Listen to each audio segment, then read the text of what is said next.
स्वर्ग recording studio Kusheshwar स्थान धवलिया। हम कहनै छी तोरा अंगना रंग बरसै छौ,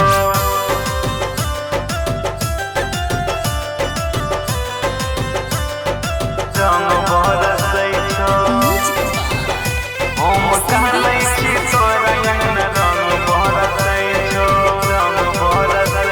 हम कहनै छी तोरा अंगना रंग बरसै छौ, हम कहनै छी तोरा अंगना रंग बरसै छौ।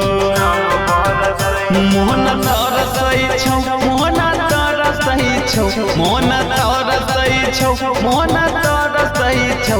हम कहनै छी तोरा अंगना रंग बरसै छौ, हम कहनै छी तोरा अंगना रंग बरसै छौ।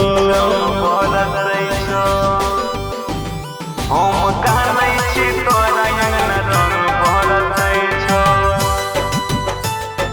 रंग बरसै छौ।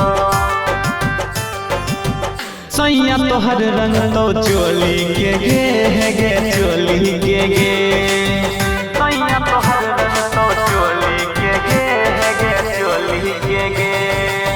देवर मजा ले तो होली के गे होली के गे,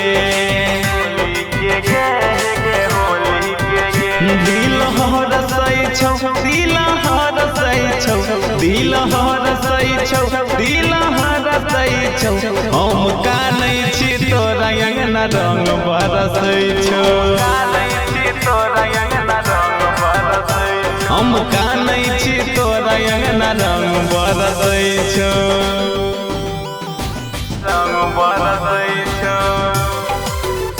हम कहनै छी तोरा अंगना रंग बरसै छौ, रंग बरसै छौ। भूल जेबी प्यार हमर बचपन के गे बचपन के, भूल जेबी प्यार हमर बचपन के गे बचपन के। आगे के न के भूल लोग अपने के गे अपन के, अपने के गे अपन के। आगे बबुओ के गे राहुलबो के, धर्मेंद्र के गे राकेशबो के।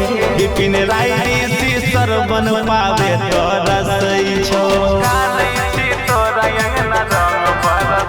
हम कहनै छी तोरा अंगना रंग बरसै छौ। स्वर्ग रिकॉर्डिंग स्टूडियो कुशेश्वर स्थान धवलिया।